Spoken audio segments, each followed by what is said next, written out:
Welcome to Type and Typography, Lecture 5, where we are examining type as image. On our first slide, we're starting with a really beautiful illustration of this concept in the form of a Paula Scher quote, which reads, I mixed Victorian designs with pop, Art Nouveau with something else. I made these very lush, very elaborate record covers, not because I was a postmodernist or a historicist, but because I didn't know what these things were. I just hated Helvetica. It's a really fantastic quote that captures a very specific time in design history, specifically as it connects to type and typography.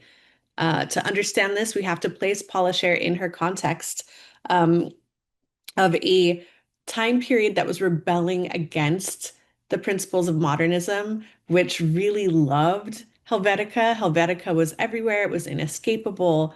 Um, and sort of the ideas and concepts that were driving things like Helvetica, right, to be universal, to be ahistorical, um, were concepts that younger, newer designers weren't feeling. They were feeling like they wanted to dig into the canon of history, that they wanted to innovate and iterate. Um, and so later on, that movement was named postmodernism. And words like retro were used to describe the design of that time. But Paula Scher was a pioneer in this space. She was inventing this language. And her invention, as she describes to us, was just motivated by being burnt out on Helvetica. If you click through the link here, you'll get a really great YouTube video in which Paula Scher discusses her creative process and how she thinks about creativity. So in this lecture, we are looking at type as image. And so here we're thinking about typography not just being a vessel for language, but also being an expressive, shape-shifting visual force. To pull back on the Beatrice Ward metaphor of the wine glass, the crystal glass versus the golden chalice. This is sort of a way of merging those two formats together. How can we make a more interesting, innovative glass that still doesn't disrupt the message it contains? Um, so we are looking at treating type as an image, embracing experimental traditions, and leveraging new technology to help designers gain powerful tools for making meaning. So concepts that we're covering in here are type as illustration and illustrated type. I provide some examples for why these two phrases are different, even though they sound very similar. We're going to be looking at kinetic typography, type in augmented reality, and how assistive and generative tools are influencing or providing sort of new pathways and places to experiment and become expressive with type. And then we're going to close out with our monster of type, Herb Lubalin or Lubalin, depending on how you want to pronounce it. So let's start with type as image. Typography is more than text. It can be creatively manipulated and decorated and designed to serve as both an illustrative and communicative element in design. When used thoughtfully, typography can transform into visual storytelling and adding layers of depth and resonance to a concept in two distinct ways. So this first way is type as illustration. This approach uses the typographic composition itself to communicate and illustrate a concept. So here it is the arrangement, the spacing, the form of letters that go beyond words to convey an idea visually. And it allows typography to take on a central expressive role in the design. If you remember back to our two-face type approach, right? The two sides of typography, this is the principle that I described as sort of the design dad joke. And the example we see here is the word Pisa, right? What do we know about Pisa? What do we think about? We think about that leaning tower. What does that tower look like? Kind of looks like a slab serif letter I. And so here the designer has taken the four letters PISA, and by extending the I and tilting it a little bit, the type is performing as an illustration of the thing it is speaking of. That is type as illustration. In illustrated type, This method involves enhancing letter forms with decorative elements to further illustrate a concept. So in illustrated type, the characters are modified, adorned, or stylized in a way that gives them a unique visual quality that amplifies the theme or the message of design. So the illustrative aspect of the typography adds to the story, does not interfere or obfuscate it. Ooh, it's a big word for me in the morning. So this is a book cover by for Sumont Kid, designed by Jessica Hish, in which we see the letter K for her last name Kidd, but the K is rendered using honeycomb with little floating bees around it. And the title of Sumont Kid's book is The Secret Life of Bees.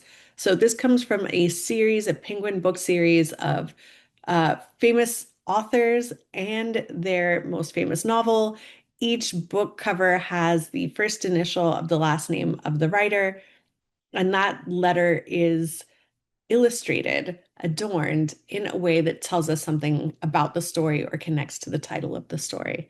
So this is illustrated type. Want to dig a layer deeper into this. So illustrated type brings letters to life through ornamentation. This can be done by adding decorative and expressive details that enhance the underlying concept or message. This approach can incorporate decorative fonts and letter forms, or it can start with entirely hand-drawn compositions.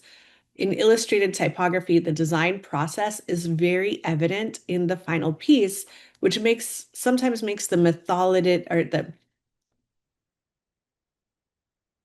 so let's dive a little bit deeper into what illustrated type is. So illustrated type brings letter forms to life through ornamentation by adding decorative and expressive details that enhance the underlying concept or message. So this approach can incorporate a decorated font-based letter form, or can begin with entirely hand-drawn custom designs. Each is chosen to visually amplify the theme of the work. In illustrated typography, there are times where the process is highly evident in the final piece, and that methodology itself becomes a crucial aspect of the design. What does that mean?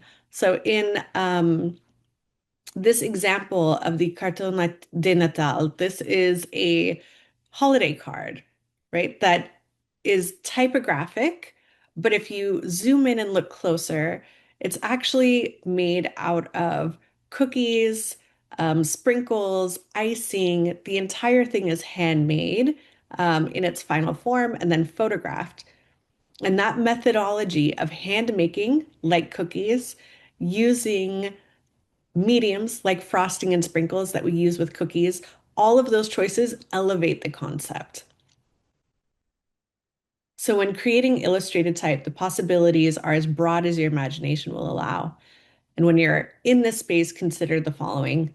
How does your approach enhance the message? Right? We're getting fancy, but we still want to be that crystal goblet. We don't want to be obscuring the message or the story. And what production or reproduction methods will best capture the detail and the impact of this design? If you click through, I think there's a link here on the LA forum. So this bespoke piece of wordmark is not illustrative yet. But when you see how it is implemented through media and motion, you see it become illustrated, and how those illustrations elevate the message of the LA Creative Economy logo. So have fun with that. Enjoy it. So back to type as illustration. This involves creatively manipulating a typographic composition to convey a message's meaning without relying on traditional images or illustrations. Instead, it uses the written word itself as a powerful visual tool. Again, here sometimes the methodology also helps elevate the message. Specifically, when we look at the cover of this magazine, in which the subject is punk. What is punk? Punk rock is a postmodernist response and a critique on the failures of modernism. Well, how do you best represent modernism with typography? Definitely a sans serif typeface, right? A grotesque sans serif typeface like the one that we see here, PUNK. represents modernism. But how do we then alter that type to represent postmodernism? A lot of what postmodernism did was sort of tear apart or sample modernist culture and reorganize it in disruptive, haphazard ways, um, which is something you can see like its connection to music. So if we think about like punk rock, early punk rock, the Sex Pistols, they were taking covers of like bubblegum 50s and 60s rock and roll songs and covering them and screaming through them and playing them badly, right? So they're sampling the history and filtering it through this thing that was like rough and grimy and messed up as a way of saying, like, this is what has happened to your promises. Your promises were not delivered. This is the reality we live in now. Um, and you can also see it in hip hop. So hip hop is also digging back into the history of your parents' generation and pulling out records, right? Pulling out samples maybe it's like Motown, maybe it's some like funk classics, and chopping that up to make something new, right? To loop a drum break repeatedly in order to get a crowd moving. Um, so postmodernist design, especially postmodernist typography, um, is connected to the methodology of the music, which is dig into the past, tear it up, cut it up, break it up, reorganize it, re-put it together in a way that critiques everything from that past or gives us a platform for critiquing where we are now. And so, how do you do that with typography? Well, you do what they're doing. You take this historical thing, this sans serif typeface, you rip it up into pieces and haphazardly place it back together. So this methodology, I rip it up and put it back together. The methodology that transforms the type into an illustration and creates type as image is what we are seeing here on the top left. On the right, you'll see actually the words actually doing the things. So if you click through, you should get a link to Stefan Sagmeister's Happy Show. And the point of this installation, where the methodology connects to the message, is that it's a series of installations that use design and typography to reveal some of the things that he learned while exploring a pursuit for happiness outside of his design life, right? Like, it's like, I got this design thing figured out, but I don't have the life thing figured out. So, how can I go try to figure out life and then take those lessons and transform them into design in a way that shares those messages with people in unexpected and fun ways? And so, his quote was about actually doing things. Um, Helps motivate him and makes him happy. So being physically outside, actually doing a thing helped elevate his sense of satisfaction and joy and happiness. And so here in this installation, in order to receive the message, the viewer actually has to do a thing, much like the thing that Sagmeister did, which was like riding motorcycles and riding bicycles. So when you hop on the bike and you begin pedaling, it's connected to a generator that powers the neon signage, and then you receive the message that he created. And so this is also something that we can consider type as image, even though it's an installation and requires interaction. It is still type becoming an image, an illustration of an idea. So this concept is especially impactful in motion graphics and brand identities, where typography alone becomes the primary means of expression. It can add depth and meaning through its form and its arrangement. Some really fun innovations.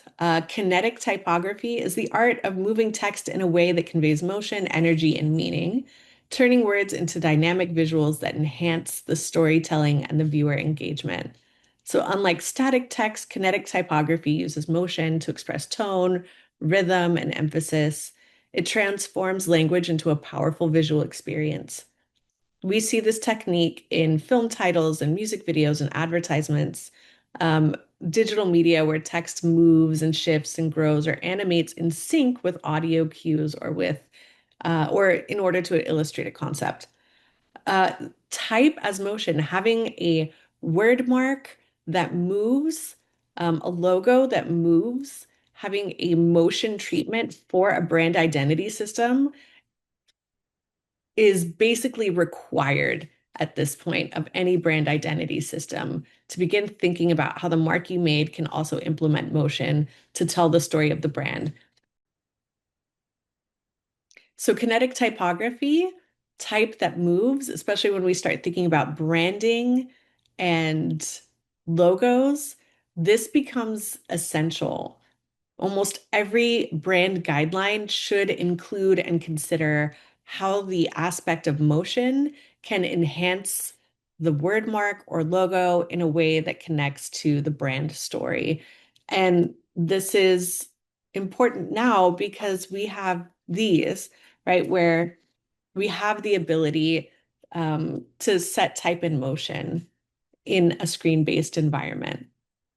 And so again, when we think about those applications for typography, especially for a brand story, can it exist as embroidery? Can we make a plexiglass sign out of it? It's also worth thinking about how does it move or how does an element of motion come into this mark to also translate the story.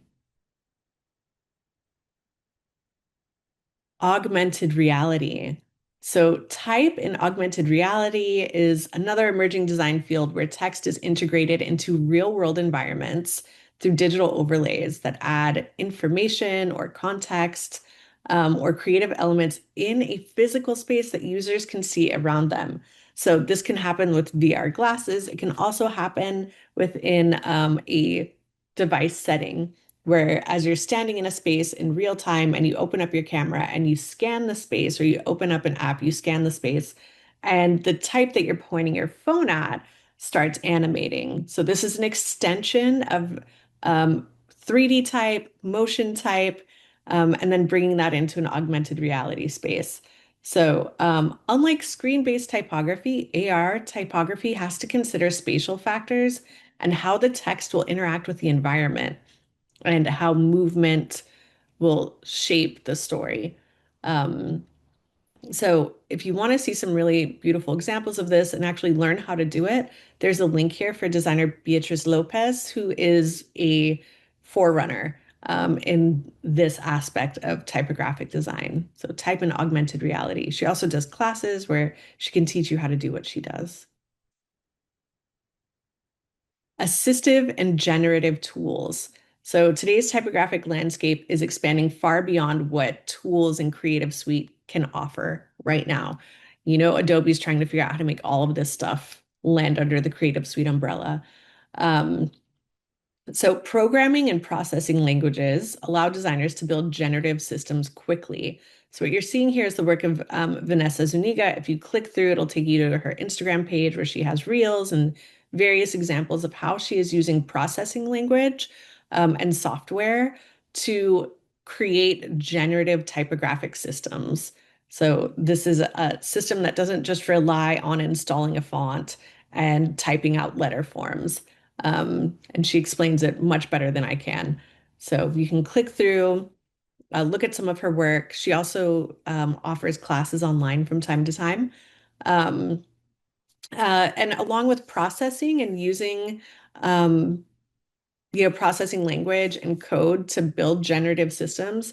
She's also started merging that with AI-driven tools that introduce new forms of assistance, including novel typographic concepts that are informed by visual data sets. What does this mean? It means that she's using generative AI to assist in a creative process in which she can share an image like this as part of a data set with textures and lighting, um, reference photos that include elements like this, and then uses AI to carry her from here to there in a way that previously required really deep specialized knowledge and skill. So previously, to get from here to here, you would have to 3D render, build textures, apply them to a 3D model's surface, and then, play with lighting, create digital lighting in that space, and then export it out. Right? And that is some really deep, specialized knowledge and skill. And here, AI is an assistive tool that can do those things using data sets that are fed in. So again, you can click a link here to see her work. And to close out this lecture, we are looking at Monster of Type, Herb Lubalin, or Lubalin, depending on what your professor told you to say. I'll say both. I particularly love his profile photo here of him smoking a cigarette, and it's like letter forms and icons floating off the cigarette. I feel like that is such a perfect illustration of Herb in his time and his place, and really connects to the personality of his work. So most people recognize his name in connection with the typeface avant-garde. However, his career extended far beyond that single design. As one of the creative minds behind culture-shocking magazines like Avant-Garde, Eros, and Fact, Lubalin was a constant boundary breaker, pushing visual and social limits. He was a founding member of the International Type Corporation, ITC. So if you've ever used a typeface that has ITC in the name, he was a founding member. He was the principal of Her Blue Ballon Inc., making his influence nearly unavoidable in the 60s and 70s. He was a beast during this time period. His relentless pursuit of innovation and his passion for experimentation cemented his place as one of the most successful art directors of the 20th century. His reach was global, with offices in Paris and London. He was a graduate from the Cooper Union School in New York. He later returned as a visiting professor and even designed a logo for his alma mater. Um, he was constantly working and achieving great success. And in an interview at the age of 59, he remarked, I have just completed my internship. And so what we see to the right here are some of the things that he's really well known for. The avant-garde typeface, which was actually used for a publication that he created with collaborators. And then below that, we see a series of mastheads and logos designed by Herb Lubalin, including the famous PBS logo.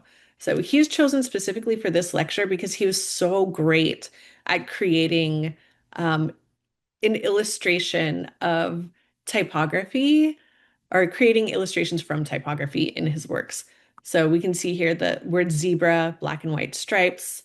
Um, in the masthead for marriage, the two R's are turned toward each other and seem to be holding hand and kissing. Very cute. Families, the ILI, each one receives a tittle, which transforms them into the bodies of three people and makes them look like a family.